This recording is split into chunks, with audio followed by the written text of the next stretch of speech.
Hello, welcome you all in lecture number 7 of Industrial Engineering. Myself Sanjay Tiwari, I am working in BN College of Engineering and Technology, Lucknow in Mechanical Department. So, let's move to our course content. Till now we have discussed about the production system, types of production system, objective of a production system, and after that we have discussed about the batch production, mass production and job order production. And after that we have discussed about the selection of plant location, selection of country, selection of state, selection of actual site, and after that we have designed the layout of a manufacturing plant, that which type of layout is suitable for our plant to produce our products in a efficient manner and to meet out the customer demand. Okay तो अब तक इतने discussion के बाद अब हमारा plant ready है and we have to manufacture something and for manufacturing we need some raw material and raw material की जर्नी यहाँ से स्टार्ट होती है। वो एक लोकेशन पे, एक साइट पे वो मिलेगा, ट्रांसपोर्ट किया जाएगा हमारी एक प्लांट में, वहाँ पे उसका वैल्यू एडिशन होगा, कुछ मैन्युफैक्चरिंग प्रोसेसेस उसके ऊपर किए जाएंगे, फाइनल प्रोडक्ट बनेगा, पैकेजिंग होगी, डिस्पैच होगा, कस्टमर के पास जाएगा एंड कस्टमर यूज करने के बाद उसकी लाइफ साइकिल ख़त्म होने के बाद वो रिसाइकलिंग प्लांट में जाएगा। तो एक रॉ मटेरियल को एक लॉन्ग जर्नी कवर करनी है और इस जर्नी में it needs a lot of material handling equipments, material handling systems, labours, money, space, काफ़ी कुछ इसमें इन्वॉल्व होना है। That's why we have to discuss about the material handling. It is very important, it is very costly. So, we will discuss here that how we can minimize the material handling cost. Material handling cost में काफ़ी कुछ involve होगा, material handling equipment की cost involve होगी, labour की cost involve होगी, जो हम स्पेस यूज़ करेंगे वो इन्वॉल्व होगा, material handling equipment के जो मेंटेनेंस कॉस्ट होगी वो इन्वॉल्व होगी। तो एनी हाउ हम इसको कैसे मिनिमाइज़ कर सकते हैं ये देखना है। So let's move. Here in this slide we can see that how a raw material move throughout its journey. Here you can see that raw material हमें एक place में मिलेगा. Suppose that we are manufacturing a product which is made of steel. So we have to get raw steel. Raw steel का एक अलग location होगा जहाँ पे माइंस होंगी, वहाँ पे स्टील इंडस्ट्रीज़ होंगी, वहाँ से हमें रॉ स्टील मिलेगा। वो रॉ स्टील किसी सप्लायर के पास जाएगा, सप्लायर के पास वहाँ से ट्रांसपोर्ट किया जाएगा और आफ्टर दैट वो हमारे जो प्लांट है उस प्लांट में रिसीव होगा। रिसीव होने के बाद वो स्टोर में जाएगा। After store as per the requirement of the manufacturing shop, as per the requirement of the manufacturing plant, वहाँ से उसको आपके प्लांट में दिया जाएगा। कुछ मैन्युफैक्चरिंग प्रोसेसेस होंगे, इसके अंदर बहुत सारी चीज़ें होंगी, बहुत सारे machine, labour, man power involve होंगे। After that we will get the final product and it will be moved to the packaging department. After packaging department it will move to the shipping department and after shipping it will go to the dealer जो कि wholesalers हैं। After wholesaler our product will move to the retailers and after retailers it will move to the customers and customer will use at the end and after completing the product life cycle, her product की एक life cycle है, उस cycle को, उस life को complete करने के बाद वो प्रोडक्ट यूजलेस हो जाता है, एज ए स्क्रैप बन जाता है। फिर उस स्क्रैप को हम डिस्पोजल के लिए कहीं मूव करते हैं और वो डिस्पोजल में जाके रिसाइकिल होगा और रिसाइकिल होने के बाद फिर एज ए रॉ मटेरियल हमारे पास वापस आएगा। तो इसको हम इस स्लाइड में देख सकते हैं, आपको यहाँ दिखाई पड़ रहा है कि यहाँ से लेकर ये जो इतना पार्ट है मैन्युफैक्चरिंग, पैकेजिंग, इसको हम कह सकते हैं कि ये मैन्युफैक्चरिंग डिपार्टमेंट का प्लांट है। तो this is our manufacturing plant. We are getting the raw material from outside and after shipping it go to the dealers, retailers, customer. After customer it will go into the disposal and recycling and after recycling we will again get as a raw material. So it is the cycle of a product, of a material. तो इस process में जहाँ जहाँ भी movements हैं, जितने भी हमने रेड एरो लगा रखे हैं, these are showing the movement of the material. तो मटेरियल इतना मूव कर रहा है।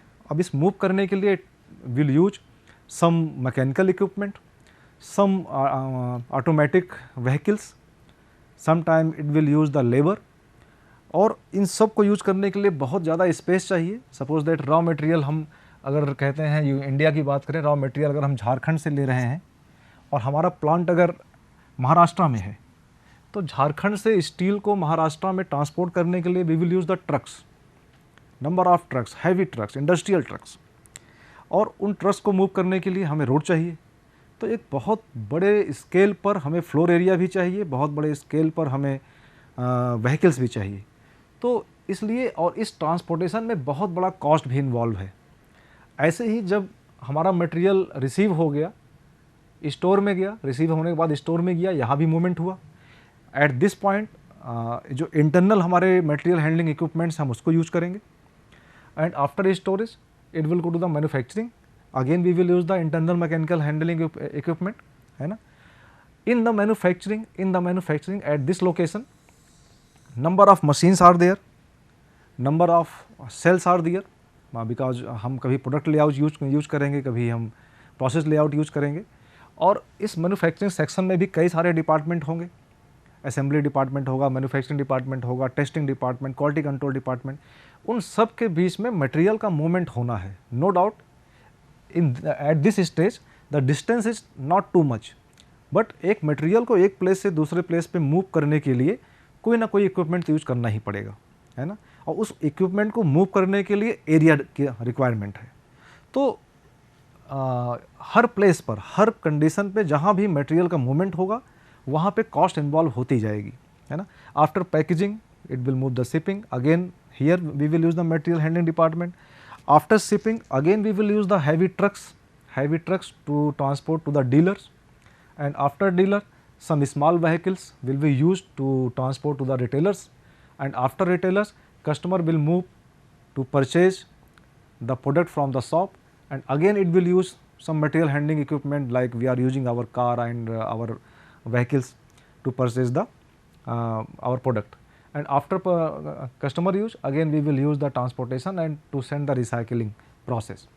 So this is the total journey of a raw material through out it's life. Okay, तो यहाँ पे एक बात ये कहना ज़रूरी है कि हमारे किसी भी प्रोडक्शन सिस्टम का जो ऑब्जेक्टिव हमने फर्स्ट लेक्चर में डिसाइड किया था वो क्या था कि बेस्ट क्वालिटी का product, minimum cost, quality best हो, कॉस्ट मिनिमम हो, और क्वांटिटी, रिक्वायर क्वांटिटी को हम प्रोड्यूस कर पाएँ, and last one is the time, कि विद इन टाइम हम डिलीवरी दे पाएँ। तो बेस्ट क्वालिटी का product in minimum cost, in required quantity and delivery in time, this is the objective of any production system. And whatever we are studying in this lectures, वो सब कहीं ना कहीं इसी जो हमारे पास 4 पैरामीटर्स हैं इनको फोकस करता हुआ है। No doubt if we are studying the material handling हो सकता है कि आप कहें कि क्वालिटी पे उतना इफेक्ट नहीं करेगा, प्रोडक्ट की क्वालिटी मैन्युफैक्चरिंग पे डिपेंड करेगी, वो मटेरियल हैंडलिंग पे डिपेंड नहीं करेगी। बट अगर कॉस्ट की बात करें, cost will depend on the material handling. Near about I want to say that कि 20 to 35% कॉस्ट जो भी हम परचेज करते हैं एक प्रोडक्ट, उसके MRP का 20 to 35% हम मटेरियल हैंडलिंग कॉस्ट पे करते हैं। इतना कॉस्ट इसमें इन्वॉल्व है। तो अगर किसी भी तरीके से हम मटेरियल हैंडलिंग को मिनिमाइज़ कर सकें या इकोनॉमिकल कर सकें तो हम किसी भी प्रोडक्ट की कॉस्ट को कम कर सकते हैं। ठीक, सिमिलरली क्वांटिटी की बात करें, अगर मैन्युफैक्चरिंग प्लांट को स्टोर से कंटिन्यूअस सप्लाई मिल रही है तो जो हमारा प्रोडक्शन रेट हमने डिसाइड किया है अपने प्लांट के लिए, that will be meet out, है ना।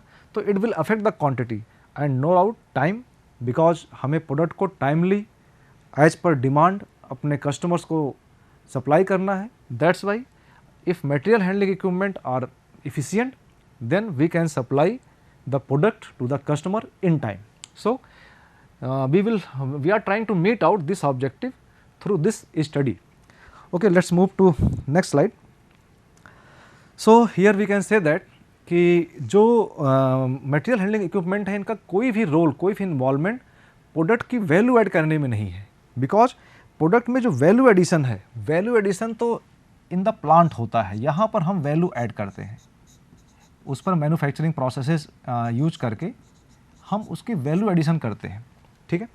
तो अगर सेमी फिनिश्ड प्रोडक्ट भी है तो भी रॉ मटेरियल से उसकी वैल्यू, उसकी कॉस्ट कुछ ज़्यादा है, क्योंकि उसमें कुछ फीचर्स ऐड ऑन हो चुके हैं। लेकिन मटेरियल हैंडलिंग से किसी तरह का कोई वैल्यू एडिशन नहीं पॉसिबल है।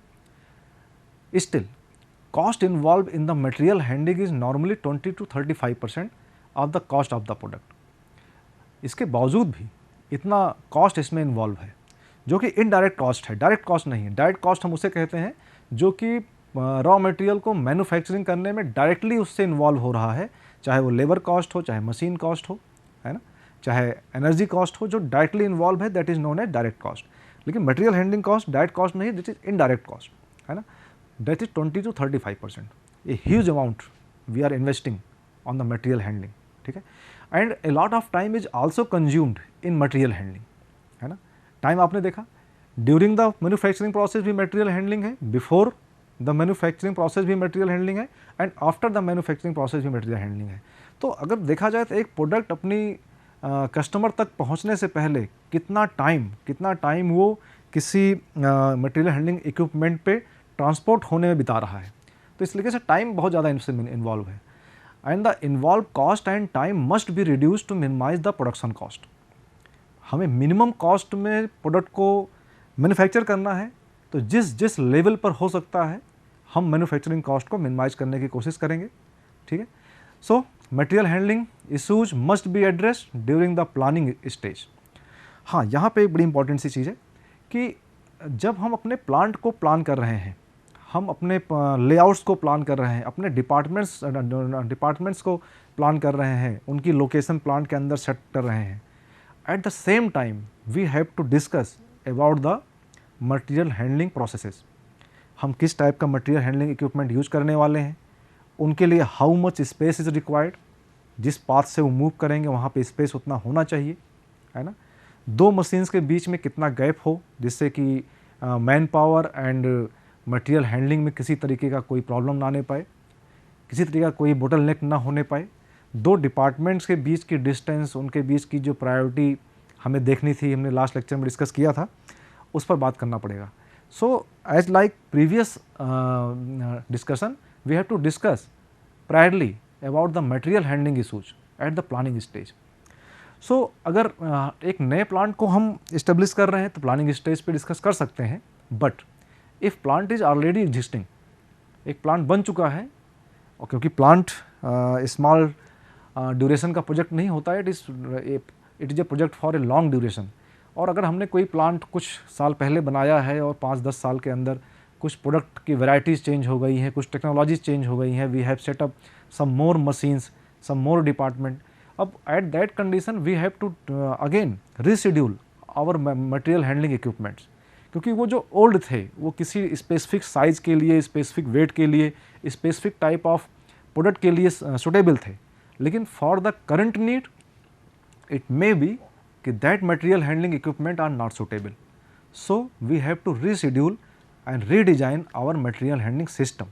So existing plant may also be modified by using modern material handling devices. Okay. So here we want to discuss that objective of material handling.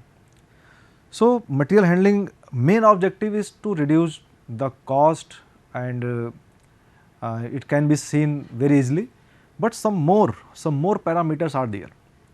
Suppose that आप अपने घर में रह रहे हैं और आपको अपने घर के अंदर ही मूवमेंट करने में, एक रूम से दूसरे रूम में, किचन से वॉशरूम से मूवमेंट करने में बहुत सारी प्रॉब्लम्स हैं। तो उस घर में आपको जो वर्किंग एनवायरनमेंट है it will B not suited for you, है ना। आपको लगेगा कि कुछ इसमें प्रॉब्लम्स है। इट मीन्स आप जो भी वहाँ पे डिज़ाइन किए गए हैं वो प्रॉपर नहीं है, ठीक है। सिमिलरली यहाँ पर भी है कि मटेरियल हैंडलिंग इक्विपमेंट, अगर हम मटेरियल हैंडलिंग सिस्टम्स को प्रॉपरली यूज़ कर रहे हैं तो कॉस्ट तो रिड्यूस होनी ही होनी है। Other than this we will have a lot of benefits by this material handling system. First is, as you know, that is reduction in cost. How we can reduce the cost? By reducing material handling labour, है ना। I want to say one thing that what is the ideal case, what we need, the ideally what we need. हम तो ये चाहते हैं ना कि material handling हो ही ना। एक आइडियल केस में तो ये कह सकते हैं कि अगर ऐसा कोई सिस्टम डिज़ाइन हो जाए कि eight the same place raw material भी मिल जाए, eight the same place manufacturing भी हो जाए, वहीं पैकेजिंग वहीं पे हमारा कस्टमर भी हो, और eight the same place customer के साथ ही रिसाइकलिंग हो जाए, फिर से वहीं हो जाए, within a small area all these things अगर पॉसिबल हो जाए, तो आप जरा सोचिए ना कितना मटेरियल हैंडलिंग कॉस्ट हमारी रिड्यूस हो जाएगी। So it is the ideal case कि जहाँ पे मटेरियल हैंडलिंग का कॉस्ट जीरो पड़ जाए, बट ऐसा पॉसिबल नहीं है। तो it is only possibility that we can minimise the material handling cost. So reduction in cost by reducing material handling labor. When we say material handling cost, it means cost of equipment and as well as cost of labor. तो अगर हमारे पास material handling कम होगी तो no doubt labour cost भी कम होगा। जो truck पे ड्राइवर काम कर रहे हैं उनकी कॉस्ट नहीं जाएगी। हो सकता है कि मटेरियल को, किसी प्रोडक्ट को मैनुअली एक प्लेस से दूसरे प्लेस पे शिफ्ट कर रहे हो, तो उसमें एक लेबर इन्वॉल्व है।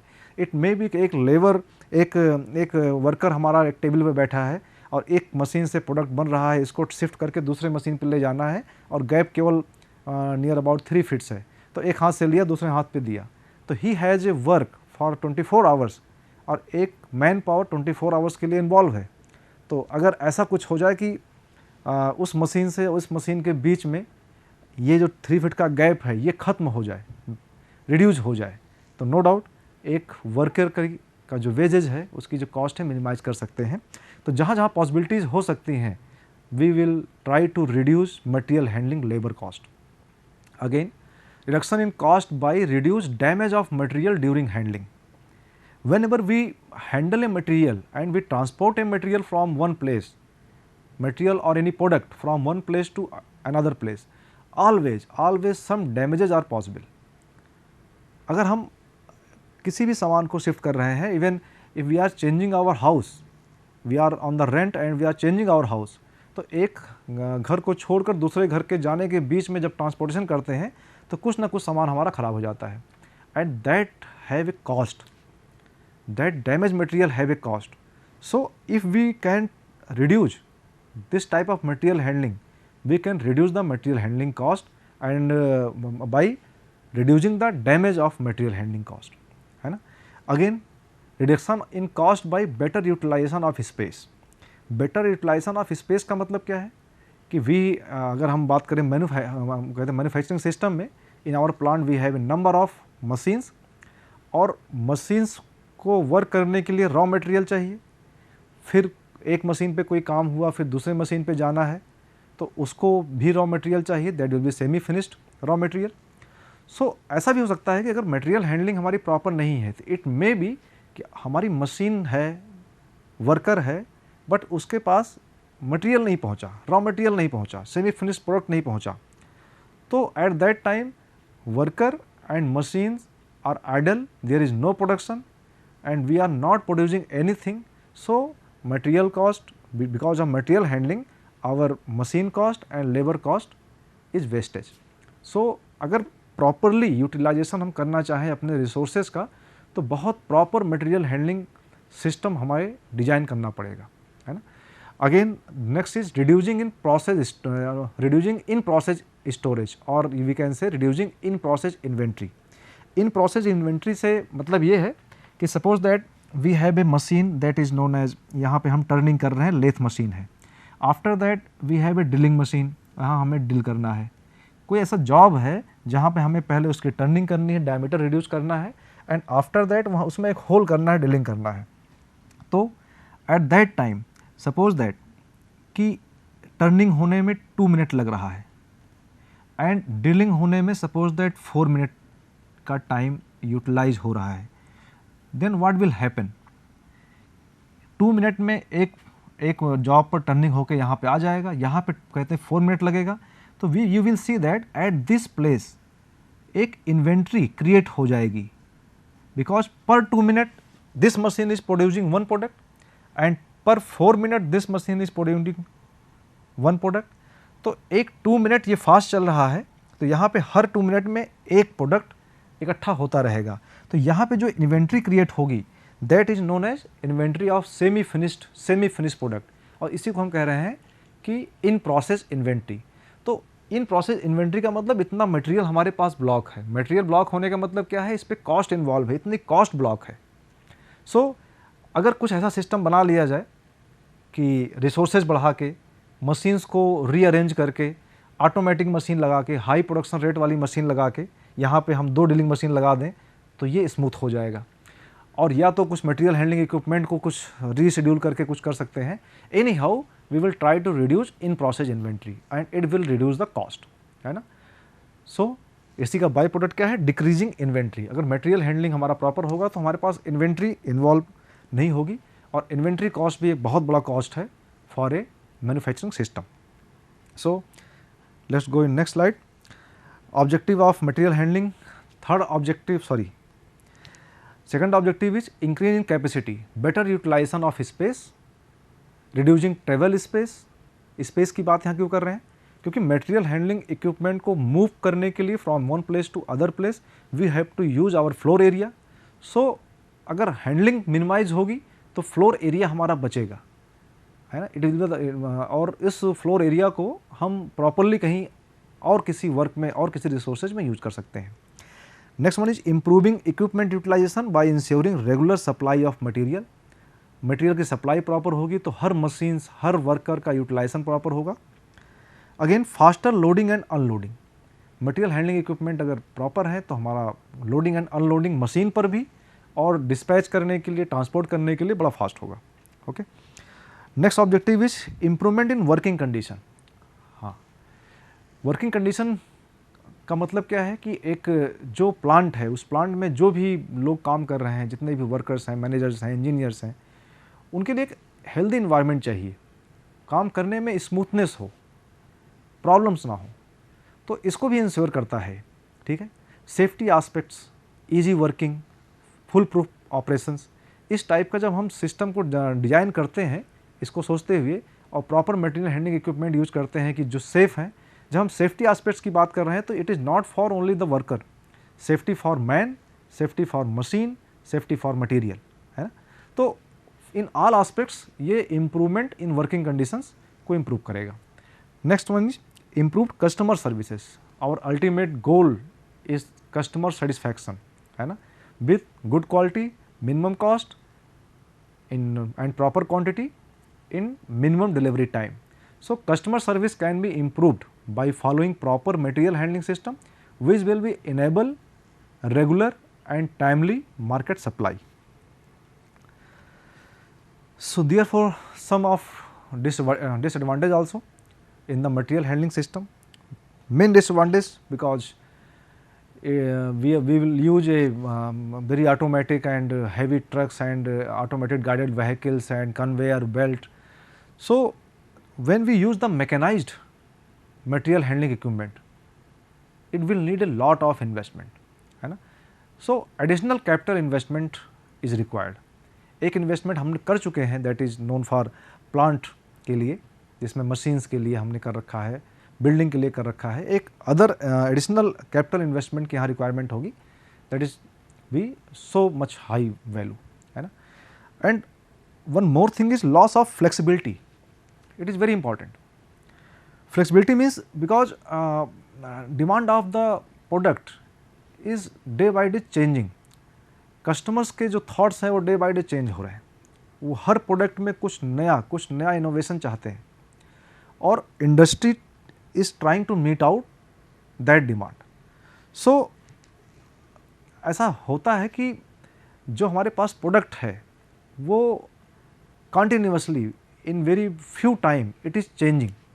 और अगर हमने अपने प्लांट में जो मटेरियल हैंडलिंग इक्विपमेंट है एक प्रीवियस प्रोडक्ट के हिसाब से डिज़ाइन कर रखा है, उसके जो प्रीवियस प्रोडक्ट्स हैं उसके शेप, साइज, वॉल्यूम के हिसाब से हमने अपने conveyor belt, automated guided vehicles and chain and bucket वगैरह डिज़ाइन कर रखे हैं, और फिर प्रोडक्ट का साइज़ चेंज होता है, वॉल्यूम चेंज होता है, उसका वेट चेंज होता है, तो it is very difficult to relocate, reschedule, redesign our material handling system, क्योंकि पिछला वाला तो सब यूजलेस हो गया। अब हमें दूसरे नए प्रोडक्ट के हिसाब से उसको डिज़ाइन करना पड़ेगा। तो लॉस ऑफ फ्लेक्सिबिलिटी ये एक पॉसिबिलिटी है if we are using the material handling equipment, है ना। तो it is because of design of particular shape, size and volume. Because जो भी मटेरियल हैंडलिंग इक्विपमेंट है, हम उसको एक particular shape, size and volume के लिए डिज़ाइन कर रहे हैं, और जब भी shape, size and volume change होगा तो हमें उसको रीडिज़ाइन करना पड़ेगा, and it will include the cost. Again break down, because every mechanical material handling equipment is a mechanical equipment. It will have a number of mechanism, number of links, so and they will move with respect to each other. So इसमें breakdown की possibilities होगी।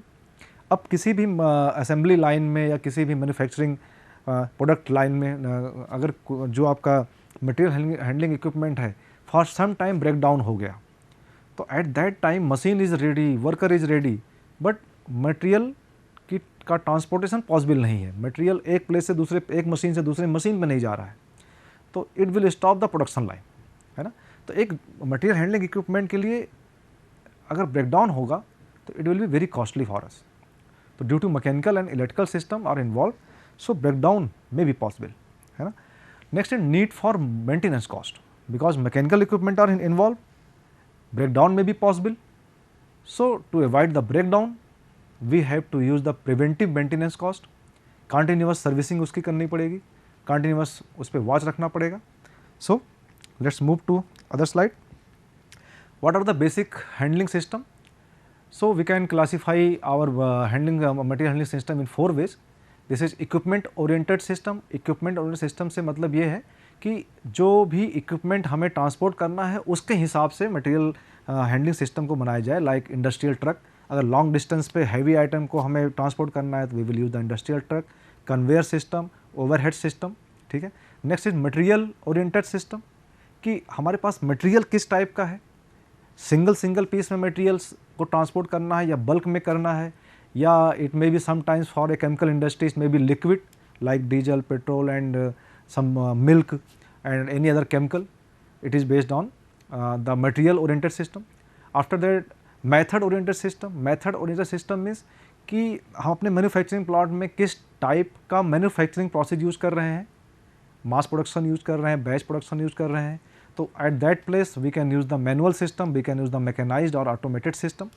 Okay, next is the function oriented system. Function oriented system का मतलब है कि in which direction we are trying to transport our material. Transportation may be possible in horizontal direction, vertical direction, or in some inclined direction, है ना, or it may be sometimes intermittent motions. Okay. So here some principle are listed. Actually this is not the principle, it is a guideline कि what we have to keep in our mind while we are designing to material handling system. So all these are known as principles. First is planning principle, system principle, simplification principle, material flow principle, gravity principle, unit size principle, space utilization principle, safety principle, mechanization principle, flexibility principle, equipment selection principle, standardization principle, lightweight principle, motion principle, idle time principle, obsolescence principle, maintenance principle, control principle, capacity principle, performance principle. These are the principle while we are trying to design our material handling, हमें दिमाग पर रखना पड़ेगा। Like very simple gravity principle. Gravity principle means कि because हमें material को transport करना है, ट्रांसपोर्ट करने में एनर्जी की रिक्वायरमेंट होगी। अगर हम ऐसा कुछ कर सकें कि हमें ऊपर से नीचे अगर ट्रांसपोर्टेशन का सिस्टम कहीं यूज कर सकें तो it will not use the energy, because of gravity we can transport from top to bottom, है ना। तो जहाँ जहाँ पॉसिबिलिटी हो सकेगी हम ग्रेविटी प्रिंसिपल्स का यूज करेंगे। सो and here is a number of principle, number of parameter we can use. So for today's session it is enough and we will meet in next lecture. Thank you so much. Best wishes.